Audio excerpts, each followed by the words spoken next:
Inabot sa akin ng aking biyenang lalaki ang isang lumang libreta at pabulong na sinabi. Sinunod ko ang kanyang sinabi. At pagkatapos ay nagtago ako sa isang madilim na sulok upang magmasid, kung saan nasaksihan ko ang isang kakilakilabot na pangyayari. Ang kwento ngayon ay umiikot kay Annalyn, isang babaeng mabait, matiisin, at nagtatrabaho bilang bookkeeper sa isang bagsakan ng isda. Nabubuhay siya sa isang pamilya ng kanyang asawa na puno ng pagkukunwari. Isang maulang gabi, biglang inatake ng malubhang karamdaman ang kanyang biyenang si Tatay Lando. Bago siya malagutan ng hininga, lihim niyang inabutan si Annalyn ng isang libreta at sinabing, tumakas ka. Kung mananatili ka rito, mamamatay ka. Dahil sa masamang kutob, tumakas si Annalyn palabas at nasaksihan ang isang nakakakilabot na katotohanan. Tatay, anong nangyayari sa inyo? Rico, nanay, bumaba kayo, bilis. Humagulgol si Annalyn nang makitang biglang bumagsak mula sa kanyang wheelchair si Tatay Lando sa sahig na baldosa. Ang malamig na hangin ng papalapit na bagyo ay tila dumadagdag sa tensyon, nagdadala ng lamig na tumatagos sa buto. Nanlilisik ang mga mata ni Tatay Lando, tabingi ang kanyang bibig, at may bumubulang puting likido mula rito. Ang kanyang payat na kamay. Nalitaw ang mga ugat, ay nanginginig sa hangin, na tila sinusubukang kumapit sa natitirang hibla ng buhay.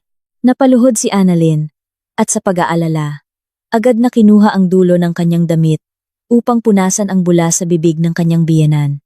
Akmang tatayo siya para tawagan ang ambulansya gamit ang landline, nang bigla siyang hinawakan ng mahigpit ni Tatay Lando sa pulso. Bumaon ang kanyang mga kuko sa balat ni Annalyn hanggang sa ito'y dumugo. Nanginginig niyang inilagay sa palad ni Annalyn ang isang bagay, isang lumang libreta na nakabalot sa gutay-gutay na plastik. Tumakas ka. Kung mananatili ka rito, mamamatay ka. Pautal-utal at mahina ang boses ni Tatay Lando. Halos hindi marinig sa lakas ng kulog at kidlat sa labas. Natigilan si Annalyn habang tumutulo ang malamig na pawis sa kanyang likuran. Ang mga mata ni Tatay Lando ay hindi nagpapakita ng takot ng isang taong mamamatay na, kundi ng matinding pakiusap na may halong lagim. Bago pa man makakilo si Annalyn, narinig ang malalakas na yabag mula sa hagdanang gawa sa kahoy. Mabilis na bumaba si Rico at ang kanyang inang si Aling Celia. Suot ni Rico ang isang sando at nanunuot pa rin ang amoy ng alak at semento mula sa construction site. Si Aling Celia naman ay nagmamadaling isinuot ang kanyang balabal na pangsimba habang nakasabit pa sa kanyang kamay ang rosaryo. Tabi dyan! Anong ginawa mo? At nahulog si tatay. Sigaw ni Aling Celia, sabay tulak kay Annalyn, kaya't napasubsob ito sa gilid ng mesa. Mabilis niyang sinulyapan ang naghihingalong si Tatay Lando at saka binalingan si Rico. Ano pang tinitingin-tingin mo dyan? Lumabas ka at tumawag ng sasakyan. Sa lakas ng ulan. Kailan pa darating ang ambulansya? Nagulat si Rico. Hinila si Annalyn patayo at kinaladkad palabas. Diyan ka lang sa labas. Magbantay ka. Kukunin ko ang motor. At tatawag ako ng taxi sa kanto. Nakakasagabal ka lang dito sa loob. Isinara ng malakas ang pinto sa harap ni Annalyn. Ang malakas na buhos ng ulan ay humahampas sa kanyang mukha, nagyayelo sa lamig. Mahigpit pa ring hawak ni Annalyn ang libreta sa ilalim ng kanyang damit. May nagsasabi sa kanyang may mali. Ang reaksyon ni Aling Celia at Rico ay sobrang kalmado, walang iyak, walang pag-aalala, nakaraniwan sa mga kapamilyang nakakakita ng kanilang mahal sa buhay na nag-aagaw buhay. Sa halip na pumunta sa gate, gaya ng utos ni Rico, umatras si Annalyn. Dahan-dahan siyang nagtago sa likod ng bunton ng mga lumang lambat na may masangsang na amoy ng dagat. Ang lugar na iyon ay hindi abot ng ilaw mula sa poste at nilamon ng dilim ang kanyang nanginginig na katawan. Sa siwang ng bintanang salamin, nakita niya ang mga aninong gumagalaw sa loob. Pinigil ni Annalyn ang kanyang hininga. Hindi kumuha ng kapote o naglabas ng motor si Rico.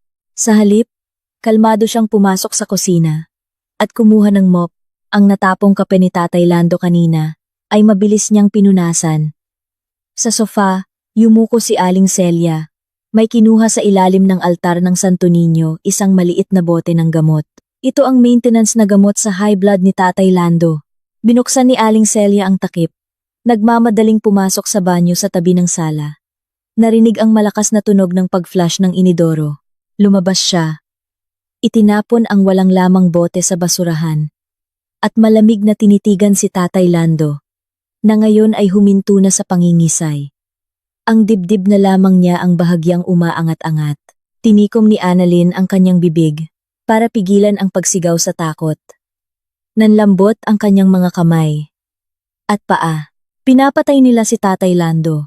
Isang perpektong krimen na ikukubli sa sakit ng isang matandang na stroke. At siya, ang mahirap na manugang na bookkeeper lang sa bagsakan ng isda.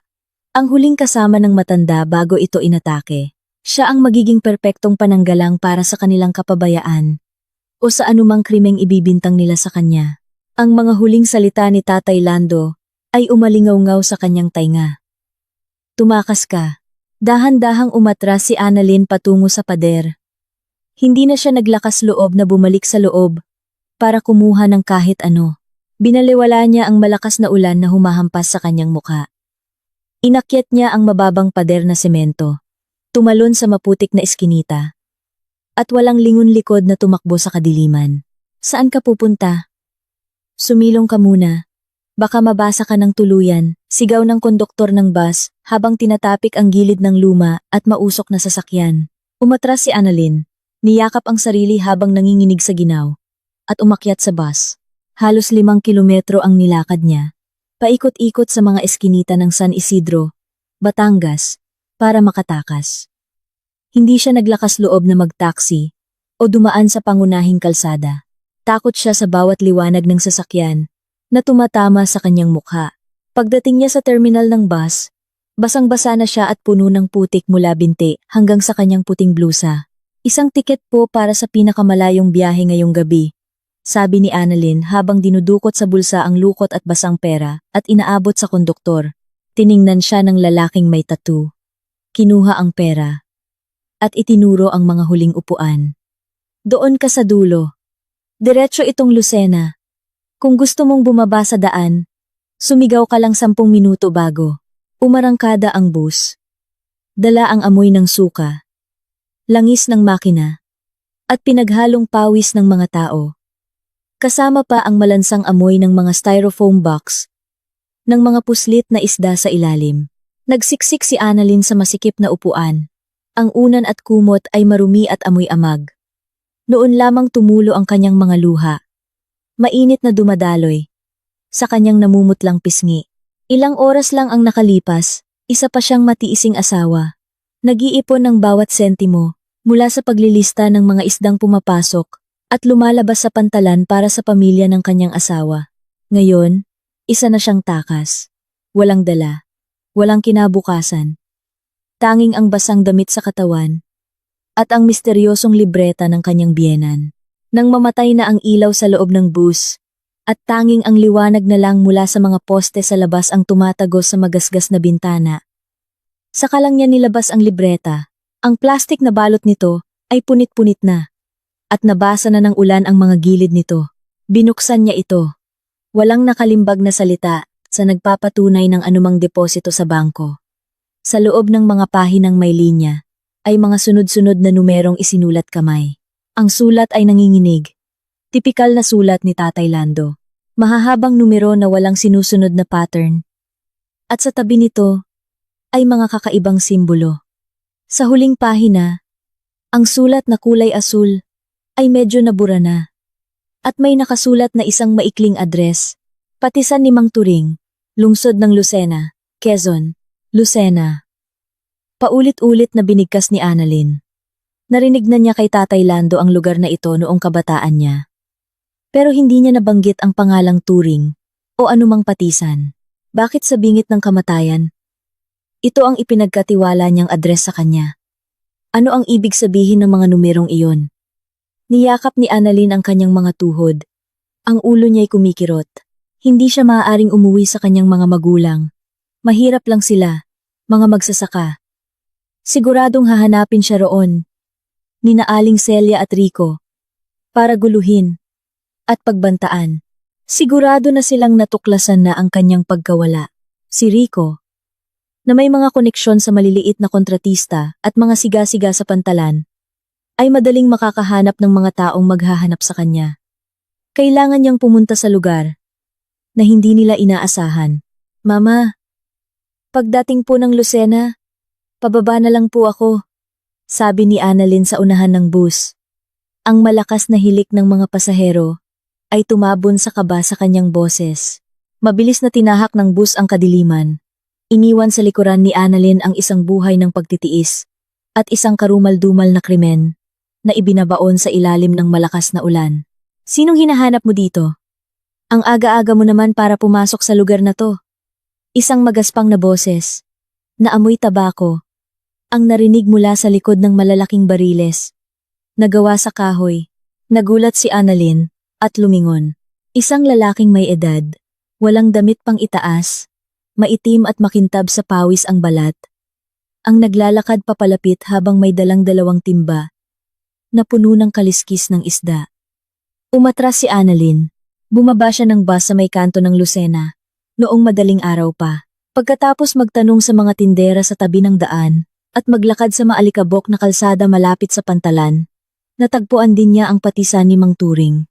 Hindi ito isang malaki at modernong pagawaan, kundi isang hilera ng mga sirang bahay na may bubong na kalawangin, malapit sa tubig. Hinahanap ko po si Mang Turing. Pinaningkitan siya ng tingin ng lalaki.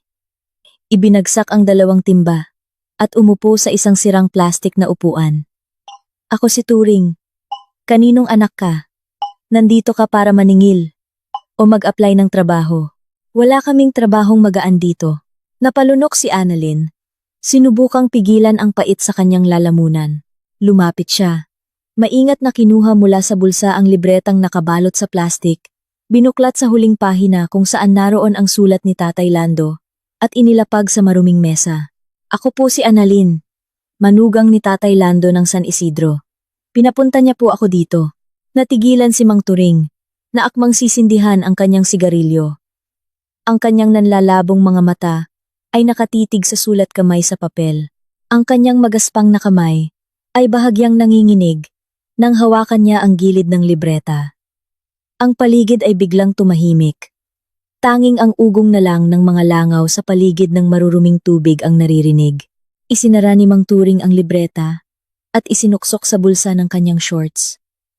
Hindi siya nagtanong kung bakit pinapunta ni Tatay Lando ang manugang nito o kung bakit ganito kahirap at kaawa-awa ang itsura ni Annalyn. Humithit siya ng malalim sa kanyang sigarilyo, ibinuga ang makapal na usok at saka itinuro ang dulo ng pagawaan. Sumunod ka sa akin. Sumunod si Annalyn kay Mang Turing sa masisikip na daanan, na puno ng putik at tumagas na patis mula sa mga bariles. Ang mga trabahador na walang damit pang itaas ay abala sa pagbubuhat ng asin at dilis at tinitingnan siya ng may pag-usisa. Huminto si Mang Turing sa isang barong-barong, nagawa sa mga pinagtagpi-tagping tabla. Dito ka muna. Bantayan mo yang mga banga ng patis sa paligid. 3 beses kang kumain sa isang araw. Pumunta ka lang sa kusina. Wala akong pambayad sa'yo. Pansamantala ka lang dyan. Ang barong-barong ay masikip. Kasya lang ang isang papag, na may sirang banig at isang maliit na espasyo para sa gamit.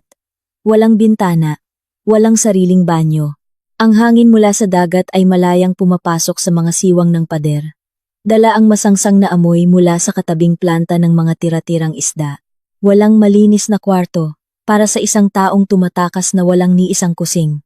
Tumango si Annalyn, humiga sa matigas na banig, ang katawan ay pagod na pagod. Ipinikit niya ang kanyang mga mata. Binaliwala ang mga lamok sa kanyang tainga, at sinimulang sanayin ang sarili sa maruming hangin ng lugar na iyon. Ang usok ng insenso ay bumalot sa malawak na sala ng bahay ni Tatay Lando sa San Isidro. Ang kanyang larawan, na may seryosong mukha, ay inilagay sa gitna ng isang altar na mabilis na itinayo para sa lamay. Ang tunog ng mga instrumentong pang-funeral ay nakakadurog ng puso. Si Rico, na may puting tela sa noo, at suot ang damit panluksa, ay nakaluhod sa tabi ng kabaong. Sa tuwing may darating na bisita, humahagulgol siya ng malakas. Tay, bakit ang aga niyo kaming iniwan? Paano na kami ni nanay? Itay, puno ng luha at sipon ang mukha ni Rico, at ang kanyang itsura ay kaawa-awa, kaya't pati ang mga kapitbahay na nakikiramay ay napapaluha na rin. Lahat sila ay tinatapik si Rico sa balikat. Pinupuri siya bilang isang mabuting anak. Sa isang sulok, si Aling Celia ay nakasandal sa balikat ng kanyang mga kaibigan sa simbahan. Mabilis na pinapaikot ang rosaryo sa kanyang kamay. Nang pumasok ang barangay captain para magsindi ng kandila, agad siyang nag-angat ng tingin, puno ng luha ang mga mata, at sinadyang lakasan ang boses para marinig ng lahat. Napakawalang puso ng manugang ko, Kap. Inatake sa puso ang asawa ko. Isinugod namin sa ospital. Pero siya, sinamantala ang gulo. Ninakaw lahat ng pera at alahas. At sumama sa lalaki niya. Nakita niyang naghihingalo si tatay, pero hindi man lang tumawag ng tulong. Tinalikuran niya lang kami. Isang babaeng makasalanan at masama. Nagsimula ang bulong-bulungan sa buong lamay. Walang tigil ang pagmumura ng mga tao kay Annalyn. Maging ang mga dating pumupuri sa kanya, bilang mabait at masipag, ay ngayon ay tinatawag na siyang magnanakaw at taksil. Ang perpektong balat kayo ay matagumpay na naisuot ni na Aling Celia at Rico kay Annalyn. Ngunit sa likod ng maskara ng pagluluksa, hindi nag-aaksaya ng panahon si Rico. Kinagabihan, nang kumonti na ang mga bisita, pumunta si Rico sa likod ng kusina at nagsindi ng sigarilyo. Isang lalaking kalbo at puno ng tattoo sa braso ang pumasok mula sa likod. Kumusta, Boss Rico? Ayos na ba? Para makakilos na kami.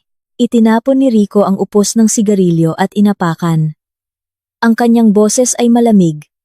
Walang bahid ng pagluluksa. Bukas na ang libing ng tatay ko.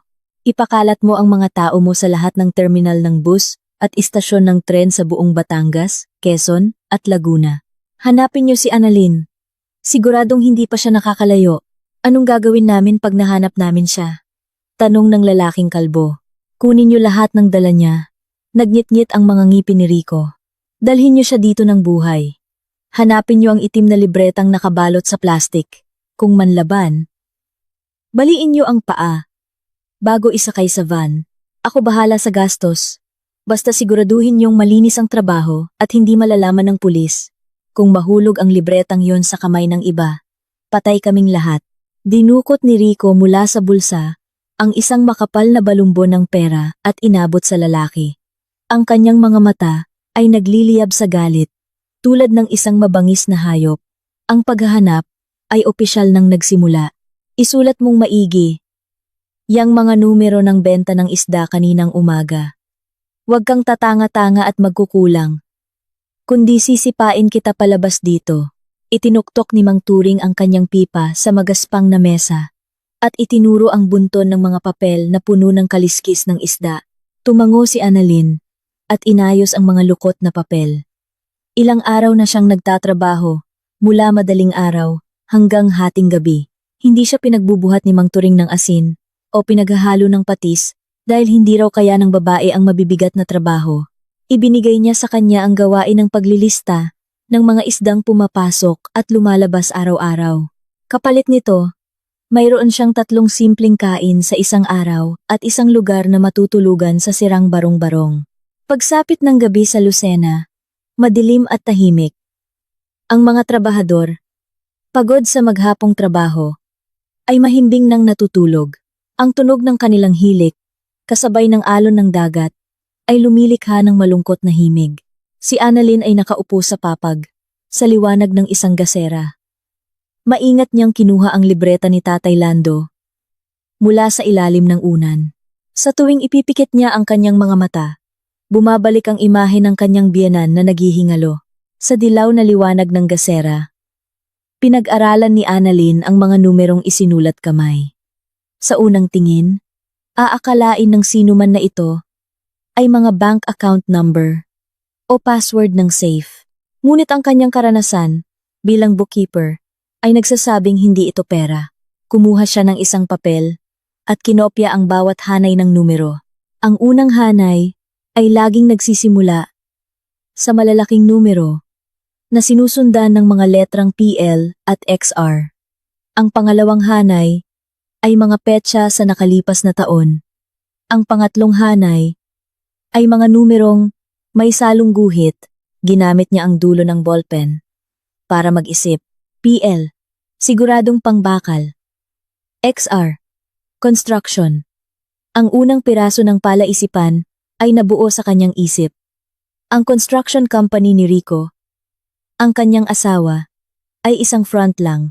Tumatanggap lang si Rico ng maliliit na proyekto.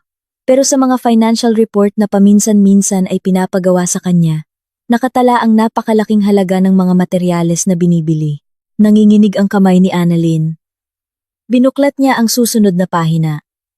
Ang mga numero ay nagsimulang magtugma. Bumubuo ng isang malinaw na larawan ng krimen. Si Tatay Lando, sa kanyang talino, ay lihim na sinubaybayan at itinala ang lahat ng iligal na transaksyon ng kanyang asawa at anak. Ginamit ni Aling Celia at Rico ang construction company para ilaunder ang maruming pera mula sa isang malakihang smuggling ng scrap metal sa Pantalan. Ginagawa nilang legal ang pera sa pamamagitan ng mga peking resibo ng mga materyales sa construction. At pagkatapos ay inililipat sa iba't ibang account. Napagat ni Annalyn ang kanyang labi hanggang sa dumugo. Ang pamilyang sa labas ay nagtuturo ng kabutihan. Ang biyenang tuwing linggo ay nagsisimba. Ay isa palang sindikato. At ang pagkamatay ni Tatay Lando ay hindi dahil sa atake. Alam niya ang kanilang mga sikreto. Ang libretang ito ang hatol na kamatayan na nakabitin sa ulo ni Aling Celia at Rico.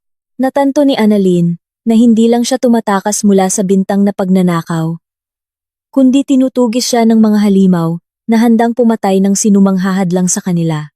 Mag-order pa kayo ng beer. Sagot ko lahat ngayong gabi. Sigaw ni Gina sa isang inuman sa gilid ng kalsada, malapit sa terminal ng Lucena. Si Gina ang nakababatang kapatid ni Rico. Ang paboritong anak ni Aling Celia. Tamad at gastadora, ginagastos niya ang pera mula sa abuloy sa lamay ng kanyang ama para sa party kasama ang kanyang mga kaibigan. Si Annalyn naman ay abala sa pagbubuhat ng isang mabigat na styrofoam box na puno ng pusit mula sa sasakyan ng patisan para i-deliver sa may-ari ng inuman. Binigyan siya ni Mang Turing ng dagdag na trabaho para kumita ng komisyon. Nakasuot si Annalyn ng maluwag at maruming damit trabaho at may sombrerong nakatakip sa kalahati ng kanyang mukha. Kakalapag niya lang ng box ng isang set ng susi ng motor ang tumama sa kanyang binti. Hoy, babae! Mag-ingat ka naman! Natalsikan mo ng maruming tubig ang damit ko! Sigaw ni Gina. Nakataas ang paa sa upuan. May sigarilyo sa bibig. Natigilan si Annalyn. Ibinaba palalo ang kanyang sombrero at akmang babalik sa sasakyan nang tumayo ang isa sa mga kaibigan ni Gina. Hoy! Anong problema mo? Mag-sorry ka kay Miss Gina, bilis. Tinulak siya nito, kaya muntik na siyang matumba. Sa bunton ng mga talaba, nahulog ang kanyang sombrero. Sa liwanag ng ilaw, nakita ng malinaw ang kanyang namumutla at payat na mukha. Natigilan si Gina. Ikaw pala, ang mahal kong hipag. Nandito ka lang pala sa sulok. Na to nagtatago. Ang galing mo. Ninakaw mo ang pera namin. Tapos nagtatrabaho ka lang dito bilang tagabuhat. Huli ka ngayon. Sinubukan ni Annalyn na kumawala. Pero hinawakan siya ni Gina at agad kinuha ang kanyang cellphone. Huwag kang aalis dyan. Tatawagan ko si Kuya Rico para sunduin ka. Tingnan natin kung makakatakas ka pa. Hindi nagsalita si Annalyn. Nagngit-ngit ang kanyang mga ngipin. Tinulak niya ng malakas si Gina kaya't natumba ito sa mesa. At saka tumakbo papalayo. Hinabol siya ni Gina at ng kanyang mga lasing na kaibigan. May hawak na bote ng beer. Tumatakbo si Annalyn sa madilim at maputik na lugar sa likod ng mga pagawaan ng madapa siya. Bago pa siya makatayo, hinablot ni Gina ang kanyang buhok. Saan ka pupunta ha? Ibalik mo ang perang ninakaw mo sa nanay ko kundi sisirain ko yung mukha mo. Sa tingin mo, pag dumating si Kuya Rico dito, may mapapala ka sa kanila? Malamig na sabi ni Annalyn habang pinupunasan ang putik sa kanyang mukha. Natigilan si Gina. Nagsimulang magduda ang mga kaibigan ni Gina. At nanood na lang mula sa malayo. Dahan-dahang tumayo si Annalyn. Ang takot niya ay napalitan ng isang nakakakilabot na kalmado. Pera ng pamilya niyo? 70 million. 70 milyong piso na savings. Nakapangalan sa tatay mo. Natulala si Gina. Sinungaling. Saan kukuha si tatay ng ganoong kalaking pera? Bookkeeper ako. Alam ko ang mga numero. Sa tingin mo, hinahanap ka nila dahil sa pera? Hinahanap ka nila dahil takot silang ako ang makinabang sa pera. Kung tatawagan mo si Kuya Rico ngayon, wala kang makukuha ni isang kusing. Kukunin niya ang libreta. Bibigyan ka ng kaunting pera. At siya ang uubos ng lahat. Wala kang halaga sa kanila. Ang mga salita ni Annalyn ay tumama sa puso ni Gina. Alam ni Annalyn na nagsusugal siya. Inimbento niya ang 70 milyon para gamitin ang kasakiman ng kanyang hipag. Anong gusto mong mangyari? Nasaan ang libreta? Tanong ni Gina. Naka-freeze na ang account dahil patay na si Tatay Lando. Para makuha ang pera, kailangan ng orihinal na death certificate niya at, higit sa lahat, ang selyo ng kumpanya ni Kuya Rico sa isang authorization letter. May kasunduan tayo. Umuwi ka sa Batangas. Kunin mo sa opisina ni Kuya Rico ang death certificate at ang selyo ng kumpanya. Pag nakuha ko na ang pera, bibigyan kita ng 35 milyon. Pwede ka nang magpakasaya habang buhay. Ang kasakiman ay bumulag sa isipan ni Gina. Ang 35 milyon ay umalingaw-ngaw sa kanyang tainga. Nagliwanag ang kanyang mga mata. Pumayag siya. Isang kasunduan sa demonyo ang nabuo sa madilim na lugar na iyon.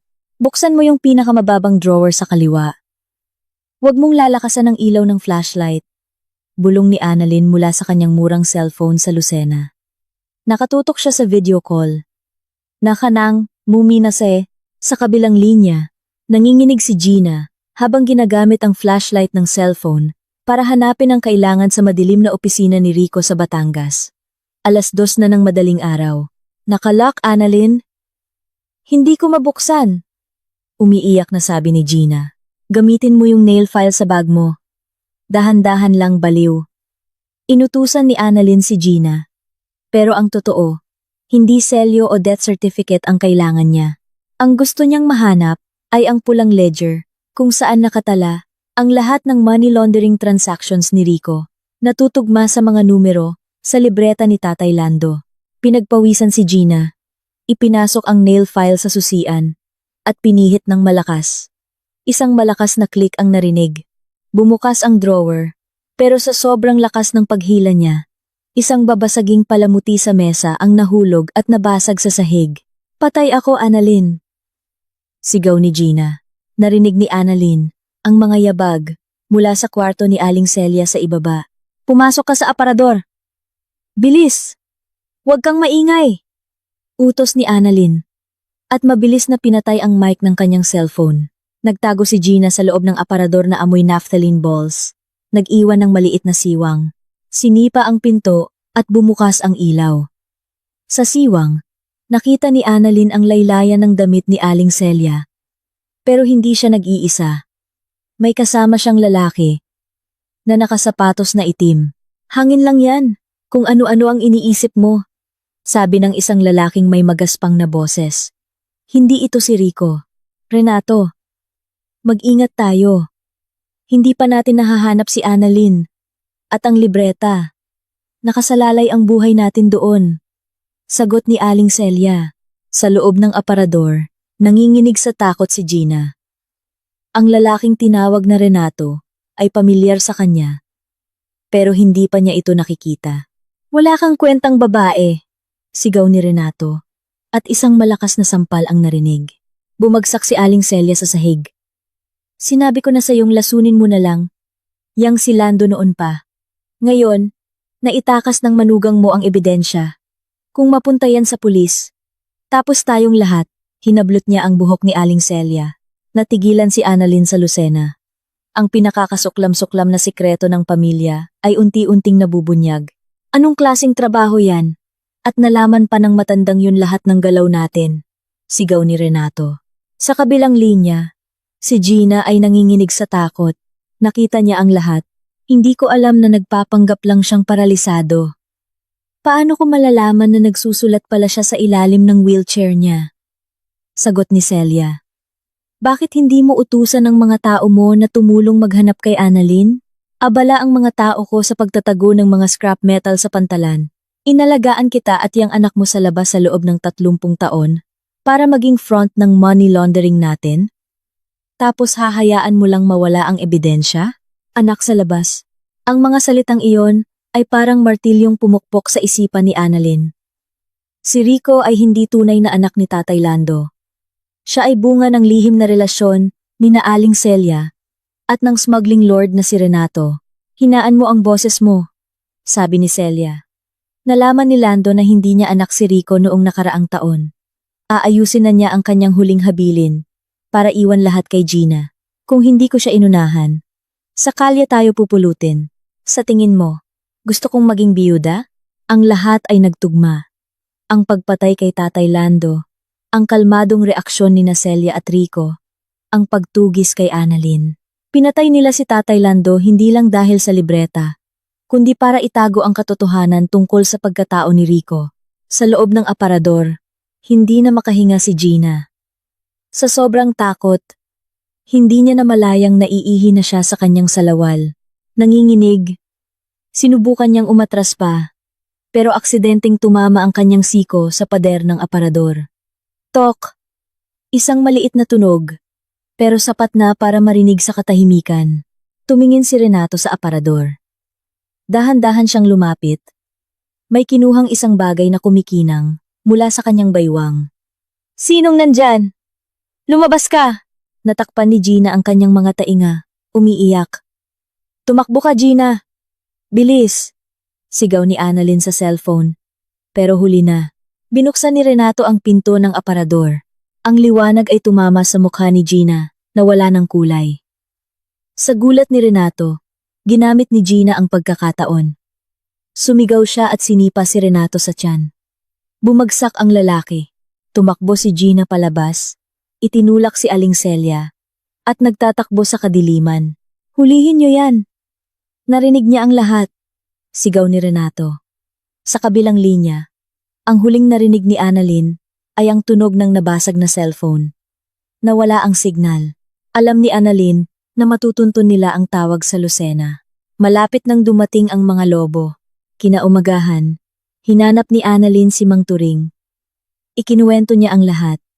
Nang marinig ni Mang Turing ang pangalang Renato, ang taong nag-smuggle ng scrap metal sa San Isidro, bigla siyang natigilan. Ang kanyang mukha ay nag-iba. Sinabi mo, Renato ang pangalan niya? May peklat ba siya sa leeg? Tanong ni Mang Turing. Naalala ni Annalyn ang peklat. Tumango siya. Ibinagsak ni Mang Turing ang kanyang pipa. 20 taon na ang nakalipas. Ako ang may pinakamalaking fishing fleet sa buong Batangas. Ang Renato na yan, isang maliit na ahente lang noon. Isang araw, hinarang kami ng Coast Guard. May nakita silang kontrabando sa barko ko. Ang pumirma ng mga papeles para isakay ang kargamento ay si Renato. Nakulong ako ng 3 taon nang walang kasalanan. Iniwan ako ng asawa at anak ko. Nang makalaya ako, napadpad ako dito sa Lucena at itinayo itong patisan. May utang na loob ako sa Tatay Lando mo. Ngayon, ang kaaway ko ay siya ring pumatay sa kanya. Hindi ka na kailangang magtago, anak. Tutulungan kita. Gagawa tayo ng patibong. Sa wakas, nakahanap si Annalyn ng kakampi. Lumipas ang kalahating buwan. Si Rico ay parang mababaliw na. Ang mga nagpapautang sa kanya ay nagsimula ng maningil dahil sa crackdown ng pulis. Natigil ang operasyon ni Renato at wala na siyang perang na ibibigay kay Rico. Kalmadong tinawagan ni Annalyn ang isang dati niyang kakilala, isang warehouse manager sa Pantalan na may malaking utang sa sugal. Kailangan kong gumawa ka ng peking papeles para sa isang shipment. 10 container ng scrap copper, nagkakahalaga ng mga 15 milyong piso. Kailangan kumpleto, may selyo ng customs. Magkano? Magbabayad ako ng down payment. Ginamit ni Annalyn ang kanyang natitirang ipon. Tinuruan niya ang manager kung paano gawing mukhang lehitimo. Pero problemado ang papeles ng shipment para ibenta sa mas mababang halaga. Nang matapos ang mga peking papeles, ipinadala ito sa Lucena. Ang susunod na hakbang ni Annalyn ay ipakalat ang balita sa mga ahente na may isang malaking deal na kailangang isara agad-agad. Ang balita ay umabot sa pandinig ni Rico. Sa gitna ng kanyang mga problema sa utang, ang deal na ito ay parang isang himala.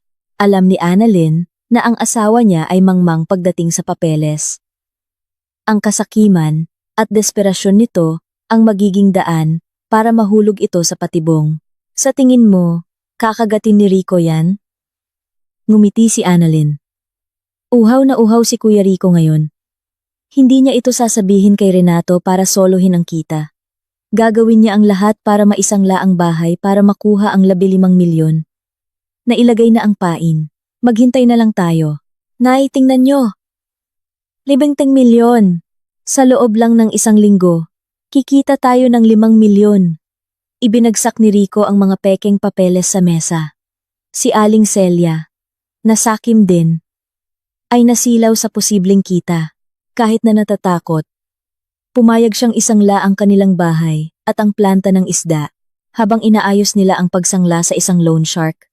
Biglang dumating si Renato. Dahil sa kanyang pagdududa, kinuha niya ang mga papeles at sinuri. Dahil ang mga peking papeles ay ginawa base sa mismong estilo ng smuggling ni Renato, hindi niya ito napansin. Sa halip, dahil gipit din siya sa pera, pinilit niya si Rico na isama siya sa deal. Ang tatlong sakim at masasamang tao ay nagtipon ng lahat ng kanilang pera para sa isang shipment na hindi naman talaga umiiral. Samantala, si Gina, pagkatapos tumakas, ay napadpad sa terminal ng Lucena. Dahil walang pera at tamad, pumasok siya sa prostitusyon. Ngunit dahil sa kanyang kalandian, nakarelasyon niya ang isang may asawang negosyante. Isang araw, sinugod siya ng asawa nito at ng mga kaibigan.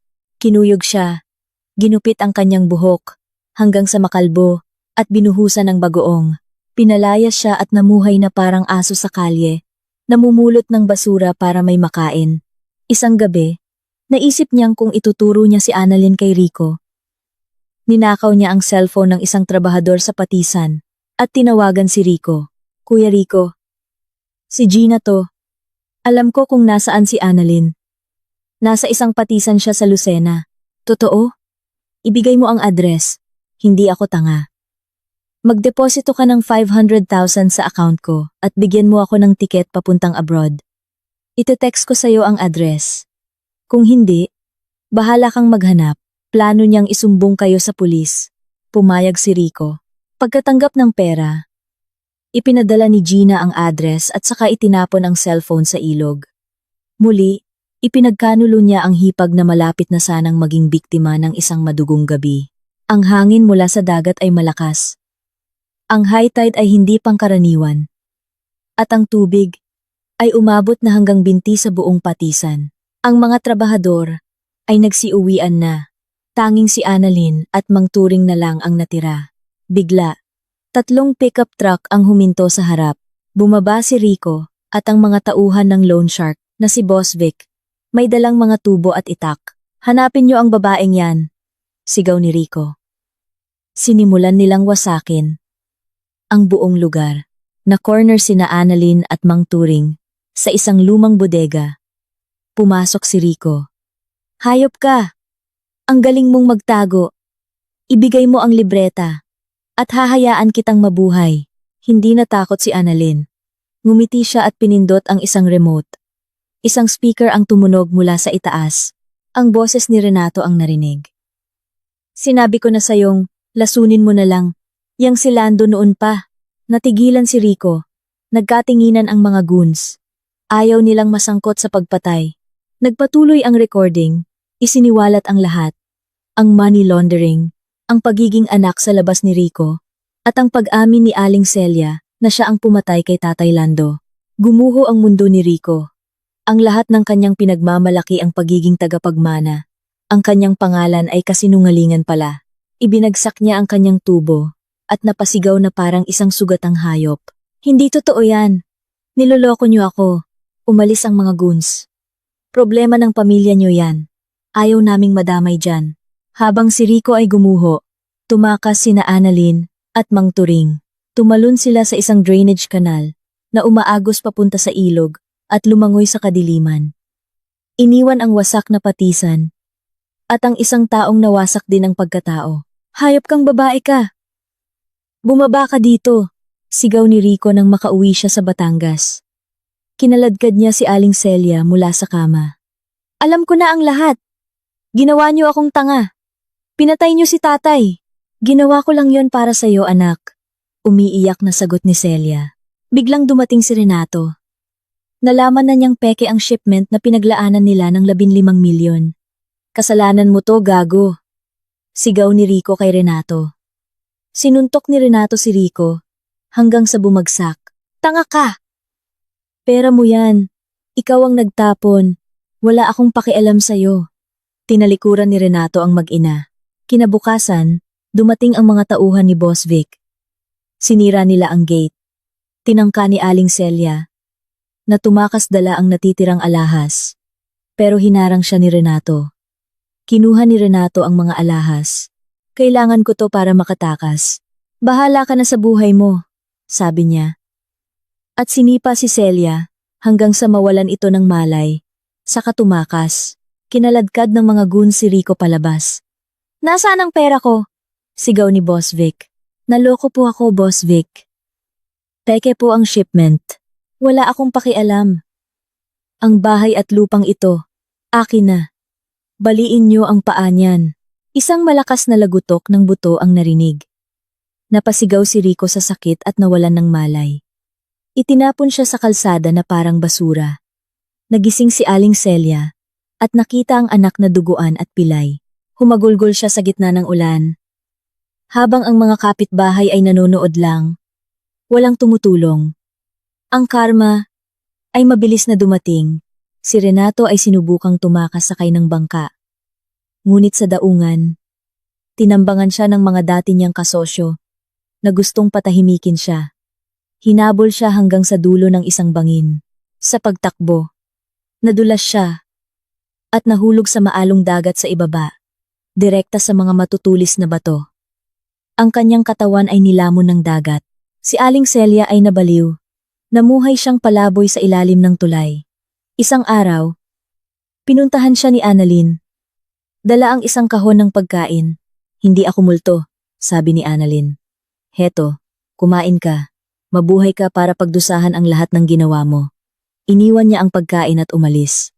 Sa korte, si Rico, na ngayon ay pilay na, ay hinatulan ng 15 taong pagkakakulong. Nakita niya si Annalyn sa mga huling upuan. Annalyn, patawarin mo ako. Humagulgol siya. Hindi sumagot si Annalyn. Tahimik siyang umalis sa korte. Sinalubong ang sikat ng araw. Bumalik si Annalyn sa Batangas para bisitahin ang puntod ni Tatay Lando. Tay, magpahinga na po kayo. Nahatulan na po ang mga may sala. Bulong niya. Pagkatapos, sumakay siya ng bus pabalik sa Lucena, kung saan isang bagong buhay ang naghihintay. Sa tulong ng talino ni Annalyn sa accounting, muli nilang itinayo ni Mang Turing ang patisan mula sa pagkalugi. Ginawa niya itong moderno, inayos ang pananalapi, at naghanap ng mga bagong kliyente sa Maynila. Ang patisan ni Mang Turing ay naging matagumpay. Si Annalyn ay naging isang nirerespetong businesswoman. Annalyn, bakit hindi ka na lang ulit mag-asawa? Marami namang nanliligaw sa'yo. Tanong ng isang matandang trabahador. Ngumiti lang si Annalyn. Gabi na, at naglalakad siya sa tabi ng dagat. Hindi niya kailangan ng lalaki para sumandal. Natuto siyang tumayo sa sarili niyang mga paa. Ang kalayaan na kanyang natamo, na pinaghirapan niya ng dugo at luha, ay higit pa sa sapat. Mula sa isang inaaping manugang, siya ngayon ay isang babaeng malaya, matatag, at buo, handang harapin ang anumang dalhin ng alon ng buhay. Ang tunog ng dagat ay tila naghuhugas sa lahat ng sakit ng nakaraan. At sa paglubog ng araw, Alam niyang isang magandang bukas ang naghihintay para sa kanya. Tingnan mo ulit itong listahan ng ilalabas na produkto para sa buwang ito, Annalyn. Yung mga suki natin sa Maynila, tawag ng tawag, hinahanap na ang mga order nila. Pero yung bagong batch ng patis, parang medyo madilim ang kulay. Hindi ko pa pinapabote. Pumasok si Mang Turing sa bagong gawang opisina na may bubong na yero sa gilid ng pagawaan. Habang pinupunasan ng bimpo ang pawis sa kanyang noo. Ang amoy ng asin at isda ay nanunuot sa kanyang damit. Iniangat ni Annalyn ang tingin mula sa computer. Itinaas ang kanyang salamin at ngumiti habang kinukuha ang mga papel mula kay Mang Turing. Huwag po kayong mag-alala, Mang Turing. Hayaan niyo lang po ang mga trabahador na haluin ulit ng maigi ang mga banga. Huwag nating madaliin. Nakausap ko na po ang distributor natin kahapon. Pumayag silang maghintay ng 10 araw pa para makuha ang tamang kalidad ng ating premium na patis. Mas mabuti na po ang medyo mabagal basta sigurado sa kalidad. Hindi tayo dapat tumulad sa mga pabrika na dami lang ang habol. Nang marinig ang malinaw na paliwanag ni Annalyn, isang ngiti ang gumuhit sa mukha ni Mang Turing na puno ng mga guhit ng karanasan. Mula noong gabing winasak ng mga tauhan ni Rico ang kanilang pagawaan, akala niya ay katapusan na ng lahat. Ngunit si Annalyn, gamit ang kanyang talino, bilang isang bookkeeper na sanay sa mga numero at sistema, ang nagbangon sa kanilang negosyo. Mula sa abo, sa mga unang araw pagkatapos ng paglilitis sa Batangas, isang wasak na lugar ang dinatnan ni Annalyn. Mga basag na bariles, patis na tumapon at kumalat sa lupa, na nagiiwan ng masangsang na amoy. Halos lahat ng trabahador ay umalis dahil sa takot. Hindi umiyak si Annalyn, at hindi rin siya sumuko, ang kakarampot niyang ipon. Kasama ang naipundar ni Mang Turing, na itinago niya sa ilalim ng kanyang papag, ay maingat niyang pinagkasya. Ang una niyang ginawa ay baguhin ang buong sistema ng pananalapi ng pagawaan. Wala nang sulat kamay sa mga papel ng sako ng semento. Bumili siya ng isang lumang computer, gumawa ng spreadsheet, at inilista ng maayos ang bawat gastos at kita. Dahil sa malinaw na pag-agos ng pera, nakontrol ni Mang Turing ang mga lugi, at nawala ang mga hindi maipaliwanag na kakulangan. Sunod, natuklasan ni Annalyn na ang kahinaan ng patisan ni Mang Turing ay hindi sa kalidad, kundi sa bentahan. Sa loob ng maraming taon, si Mang Turing ay kontento na sa pagbebenta ng kanyang produkto sa mga maliliit na negosyante sa Quezon sa napakamurang halaga. Nagpasya si Annalyn na baguhin ito. Naglakbay siya papuntang Maynila. Dala ang mga unang bote ng purong patis mula sa kanilang daan-taong mga banga. Kumatok siya sa bawat malaking tindahan at distributor ng mga sariwang produkto. Hindi siya gumamit ng mabulaklak na salita. Dala niya ang katapatan, ang alat ng pawis mula sa dagat, at ang mga resulta ng laboratory test na nagpapatunay na ang kanilang produkto ay natural at walang kemikal. Hindi nabigo ang kanyang pagsisikap. Isang chain ng mga mini supermarket na nagbebenta ng mga produktong rehiyonal ang pumirma ng kontrata. Mabilis na kumalat ang balita, at ang kakaibang lasa ng kanilang patis ay nakuha ang panlasa ng mga pinakamaselang na may bahay. Lahat ng trabahador dito, hanga sa'yo, Annalyn, sabi ni Mang Turing, habang umuupo at umiinom ng isang basong tubig. Yung si Kiko na tagabuhat, sabi niya. Simula raw nang ikaw ang humawak ng sweldo, naging maayos at may bonus pa sila tuwing Pasko. Hindi na raw nag-aalala ang asawa niya sa probinsya. Ibang-iba ka na ngayon. Matatag at matapang. Hindi katulad noong araw na dumating kang basang sisiw at may hawak na sirang libreta. Isang mahinang tawa ang kumawala kay Annalyn. Tumingin siya sa labas, sa malawak na espasyo, na ngayon ay sementado at malinis na. Ang mga banga ay maayos na nakahanay. Sa ilalim ng bagong bubong, ang buhay ng mga manggagawa dito ay unti-unting umuunlad dahil sa kanyang mahusay na pamamahala. Ginagawa ko lang po ang trabaho ko, Mang Turing. Kayo po ang kumupkop sa akin. Noong panahong wala na akong matakbuhan. Itong patisan ay parang buhay niyo na rin. Hinding-hindi ko po hahayaang bumalik ito sa dati. Ang hangin mula sa dagat ng Lucena ay umiihip. Nilalaro ang kanyang malambot na damit, ang pagiging sunod-sunuran at kaawa-awang manugang ay tuluyan ng naglaho. Mula sa pagkalugmok, hinulma ni Annalyn ang kanyang sariling kapalaran matalino, malaya, at may dignidad. Pinatunayan niya sa lahat na ang isang babae, kapag itinulak sa bingit, kung hindi susuko, ay magiging isang nagliliyab na apoy na tutupok sa lahat ng kadiliman. Naku, Annalyn, malapit ka ng mag-40. Maganda ka, masipag, at ikaw na ang nagpapatakbo ng negosyong ito. Bakit hindi mo subukang mag-asawa ulit para may katuwang ka? Yung si Mang Cardo, yung may-ari ng bagsakan sa Pantalan, laging nagtatanong tungkol sa'yo, sabi ni Tia Bining. Isa sa mga tagapagbote, sa pagawaan, habang nagpupunas ng pawis, at nakangiting makahulugan kay Annalyn. Hapon na, at papalubog na ang araw sa dagat. Nagliligpit na ang mga trabahador.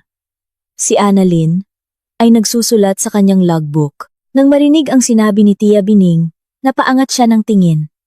Isang kalmadong ngiti ang lumitaw sa kanyang labi, ngunit ang kanyang mga mata ay puno ng determinasyon. Salamat po sa pag-aalala, Tia Bining. Pero sa ngayon po, sapat na ang sakit ng ulo na bigay sa akin ng mga libro at ng mga banga ng patis. Wala na po akong lakas na mag-alaga pa ng asawa. Pakisabi na lang po kay Mang Cardo na maghanap na siya ng iba. Wala na po akong balak mag-asawa ulit. Pagkatapos noon, inayos ni Annalyn ang kanyang mga gamit. Nagpaalam sa lahat, at dahan-dahang naglakad palabas. Naglakad siya sa tabi ng seawall. Nilalanghap ang maalat na amoy ng karagatan. Ang tunog ng mga busina ng bangka ay maririnig mula sa malayo. Marami sa kanilang lugar ang hindi makaintindi kung bakit ang isang babaeng tulad ni Annalyn na minsan nang nabigo sa pag-aasawa, pero ngayon ay matagumpay na, ay pinipiling manatiling mag-isa. Para sa kanila, gaano man kagaling ang isang babae, kailangan niya pa rin ng isang lalaki na masasandalan. Sa kanilang mga kwentuhan, umaasa sila na may darating na isang perpektong lalaki na pupuno sa lahat ng kanyang pagkukulang. Ngunit ang totoong buhay ay hindi isang nobela. Huminto si Annalyn. Sumandal sa sementadong harang at pinanood ang mga alon na humahampas sa mga bato. Masasandalan? Nagkaroon na siya noon, isang pamilya ng asawa, isang magarbong asawa na may titulong direktor, isang biyenang laging nagsisimba pero ubod ng sama, isang malaking bahay. Ngunit sa likod ng lahat ng iyon ay kabulukan, kasinungalingan, at maruming pera. Ginamit siya, inabuso, at ginawang pain. Ang alaala ng pagiging sunod-sunuran at pagkaapi sa loob mismo ng tahanang iyon ay nag-iwan ng mga peklat na hindi na mabubura. Nabayaran niya ang kanyang kalayaan ng dugo, luha, at matinding takot. Ngayon, na nakatayo na siya sa sarili niyang mga paa, na ang pera sa bangko ay galing sa sarili niyang pawis, na ang respeto ng mga tao sa paligid niya, ay totoo na tanto niyang hindi niya kailangan ng kahit sinong lalaki para ayusin siya. Siya na mismo ang gumamot sa kanyang sarili sa pamamagitan ng katatagan at tapang. Kung darating man ang pag-ibig, dapat ito ay pagtatagpo ng dalawang malayang kaluluwa. Hindi ng isang taong nangangailangan ng awa. At sa ngayon, lubos siyang kontento sa kalayaang hawak niya, sa di kalayuan. Sunod-sunod na dumarating ang mga bangkang pangingisda. Ang malalakas na ilaw, mula sa mga ito, ay nagbibigay liwanag sa isang bahagi ng dagat. Ang sigawan ng mga mangingisda, ang ingay ng mga makina, at ang kalansing ng mga gamit, ay lumilikha ng isang musika ng buhay at paggawa. Ipinikit ni Annalyn ang kanyang mga mata, ibinuka ang kanyang mga braso, at sinalubong ang malakas na hangin mula sa dagat.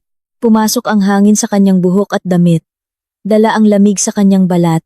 Ang ugong ng karagatan ay tila hinuhugasan ang lahat ng dumi ng nakaraan. Wala na ang sigaw ni Aling Celia, ang galit ni Rico, o ang takot kay Renato. Salamat sa iyong pakikinig sa kwento. Hanggang sa huling sandali. Ang buhay ay hindi lang tungkol sa pag-ibig o galit, kundi tungkol din sa mga desisyon na pagitan ng buhay at kamatayan, kung saan ang katotohanan ay may katumbas na matinding sakit.